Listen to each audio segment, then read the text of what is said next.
Good morning. I have to open by telling you that it's very rare to be in a space where I feel like everyone is family.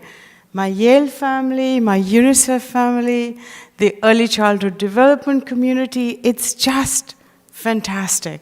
So I'm so filled with this emotion that hopefully I will continue to make sense, but it's truly remarkable to be here. And it's also, I have to say, very, very humbling to be here because all my teachers are here, and here I include my students too. My students were part of my teachers and they taught me a lot, and my different teams, and it's very, very humbling to be here in this role. So thank you so much for allowing me to be part of this conference. I'm going to try to tell this story of how and why we are here to talk about how the promotion and the development of young children actually can lead to building a better world.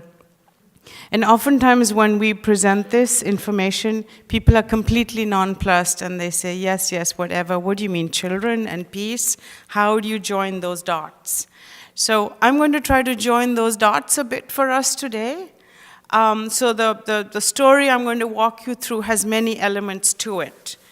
So just sort of stay with the story and sort of pick up these key elements, and hopefully you'll also be able to join the dots along with me, okay? I am presenting work by so many people in this room, so I thank you for that opportunity to be able to put this together.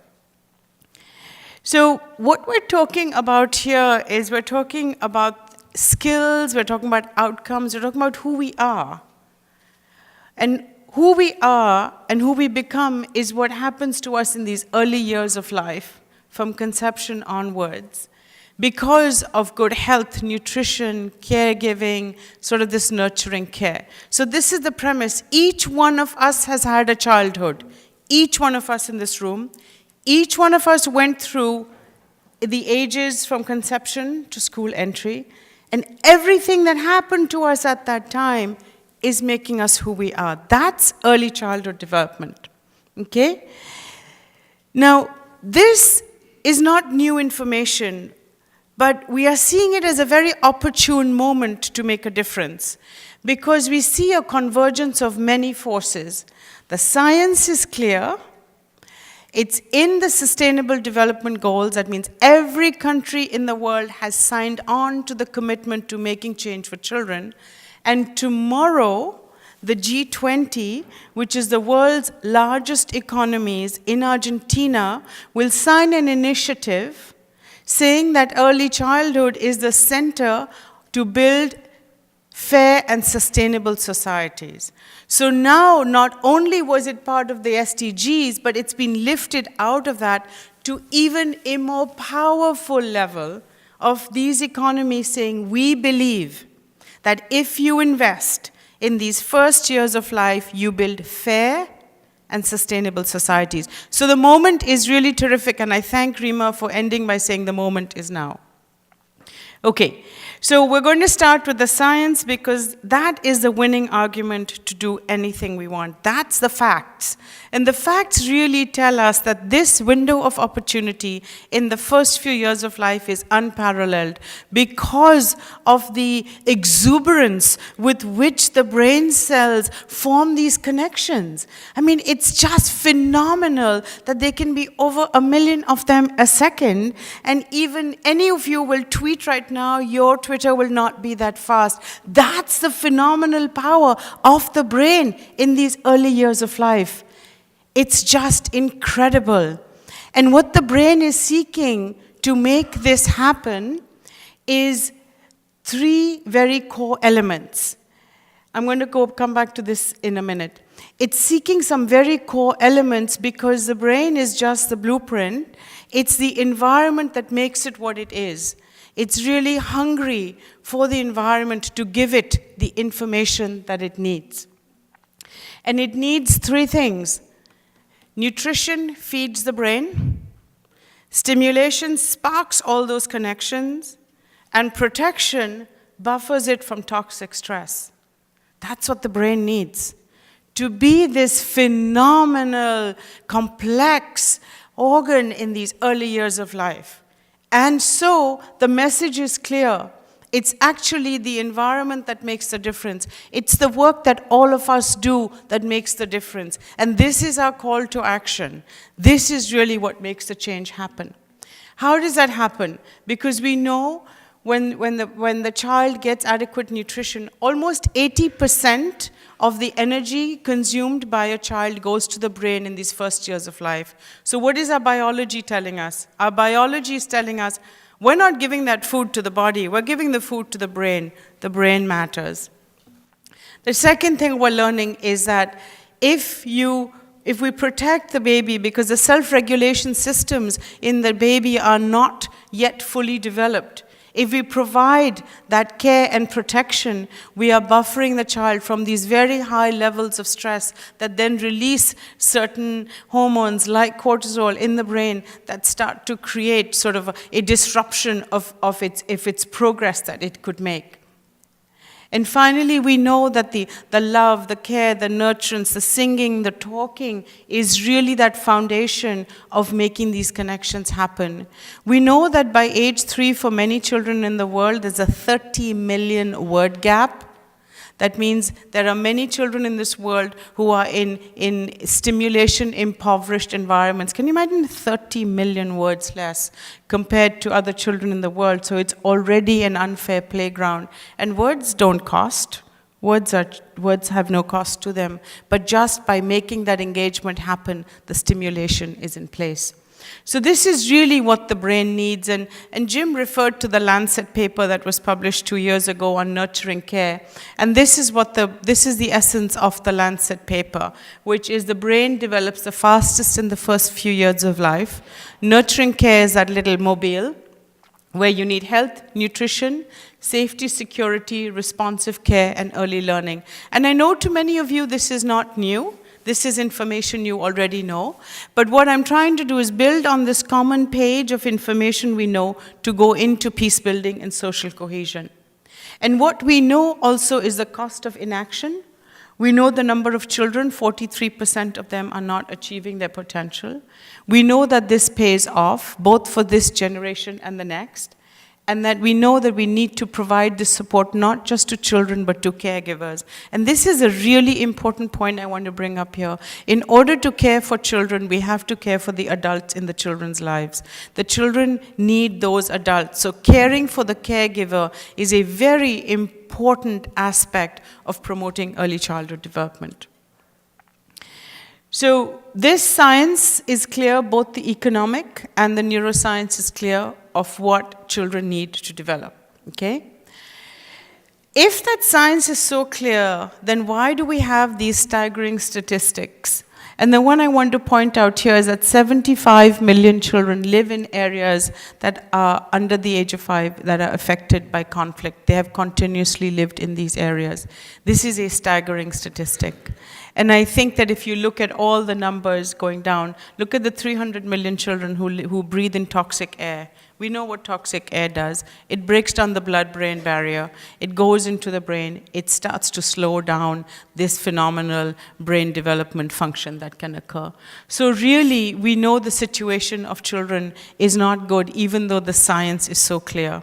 So therefore, we need to start taking action. And the action we're focusing on here is promoting peace and building social cohesion. The one aspect I want to bring out a bit more, which you're all quite familiar with, is this concept called toxic stress. It's a concept. It's a concept that enables us to present really what is happening when a child is living in a constant situation of red alert. So just imagine we are always in a situation of being completely on red alert, that something is always bad is going to happen. It's not the day-to-day stress when you get an email you don't like, or something, in your day you are standing too long in line to pick up something. It's not that. It's this chronic level of being constantly under stress. And this starts to wear down the systems. It starts to wear down the ability of the child, and we see longer-term impact in health, in increased cardiovascular disease. We see a lot of impact of this for the long run. So what the work talks about here is that if we have good early childhood services at many levels, we start to make a change in these factors that are causing these terrible statistics. The first is really promoting relationship building and bonding and trust between children and their primary caregivers. In some countries where we work at UNICEF, we find that soon after delivery and in the first few days of life, mothers are not bonding with their children. They're afraid to, because they might lose their child.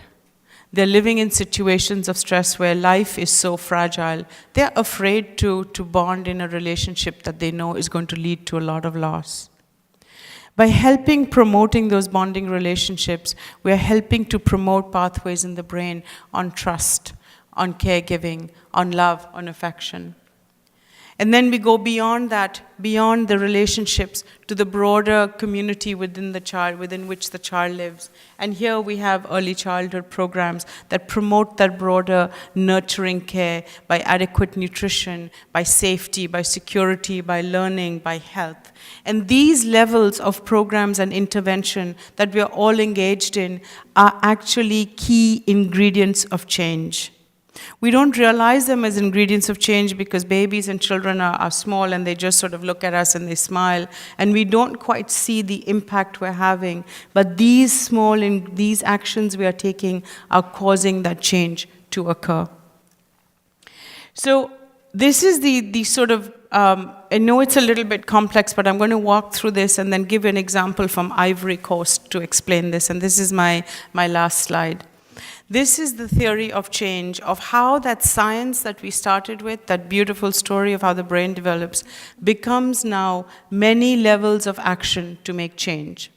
So what you see in the extreme left-hand side is many levels from a sort of an ecology of the broader institutional, the community, the caregiver, and the child, right? You see that on the extreme right side? So this ecology is really important to understand because at the institutional level, it means that there's good governance, there is good capacity to actually deliver quality services to families, breastfeeding services, nutrition counseling, parenting, early learning programs.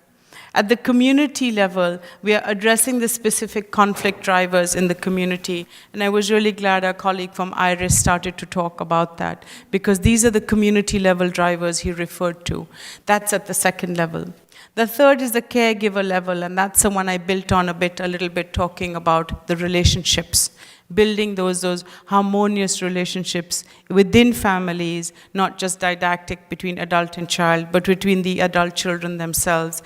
And Rima referred to the ACHEF program, that is a fantastic model on building those harmonious relationships. And then at the child level, where we actually promote children's holistic development, so they are the transformative power of change. What happens is these services start to lead to outcomes at the individual level, so we see that in the middle box, both in building human capital, but also sort of the emotional and social competencies. And at a macro level, those are linked to the Sustainable Development Goals. And then at the extreme left-hand side, we see these outcomes are not just for individuals, but also community and society. And this is where we see the G20 statement, that if we make change for individuals, we're actually making change for the collective. So this is sort of the theory of change for how this change can occur by making investments in early childhood development. And I'm going to give you an example from Ivory Coast, where you will see all of this play out. So in Ivory Coast, the program was called the UNICEF Peacebuilding Education and Advocacy Program. And it was created by creating these multi-ethnic early childhood centers.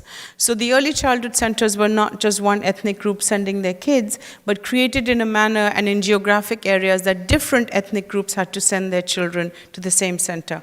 Hopefully I'm not going over time, but this is the last piece of what I have to say. So these centers were created in rural communities that were affected by post-election violence and inter-ethnic conflict. The program was designed to improve early childhood outcomes, promote literacy, income generation among mothers, address community conflict, this inter-ethnic violence, and prejudice, because this is a big part of what happens. So in the first box at the institutional level, what the program did was really try to bring to the consciousness of the key decision makers in the government that you have to invest in early childhood programs in your countries. So it was very much looking at this high level of sort of institution of ministries and sectors to say, if you're not investing now, you're missing an opportunity. At the village level, the community chiefs were persuaded to build these centers in their communities that promoted sort of inter-ethnic groups coming together. So you can imagine that's quite a bit of a mind shift change for a village chief to bring in a center that's going to bring in many different ethnic communities because there's a potential of violence. At the caregiver level, mothers were offered literacy classes and small business training for empowerment, and then the children were provided quality services for their own development. So what we see happened in the second box, which is the human capital box, is that the mothers learned to read and write, but also to gain employment and start their own businesses. And they didn't have to take care of their children. So because the kids were in the childcare centers, they actually developed entrepreneurship skills, and we started to see in those communities an economic gain. For the children, they had play-based learning, they had sort of a holistic development, and also creative play for building social and emotional competency skills. So that middle box we see got started to get activated in Ivory Coast. Now we come to the last level, which is the group level. The results, by the way, I'm presenting are not from a randomized evaluation. These are sort of documentation of what occurred, but they still give us trends for change.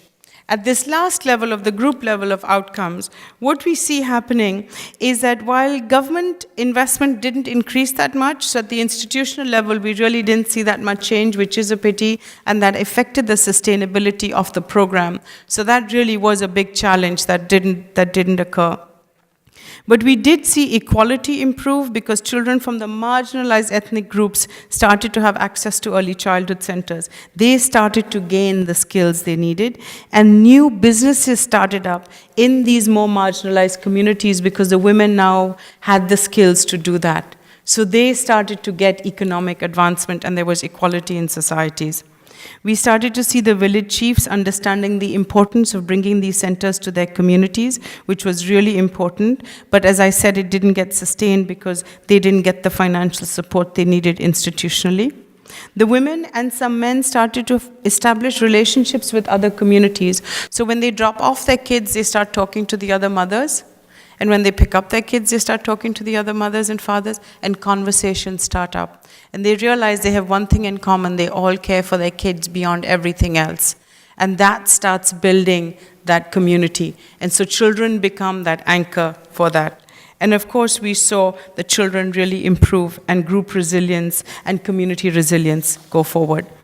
So what we see in this is that this theory of change is possible. I've given you one example. We have other examples. I know Paul and colleagues will talk about Northern Ireland and a similar set of changes that occur. You're going to hear from our different country colleagues. So this is possible. And I think that even in New Haven, where we are working now, this is possible to make that change. And I want to just close with a quote from one of the mothers from the Ivory Coast program.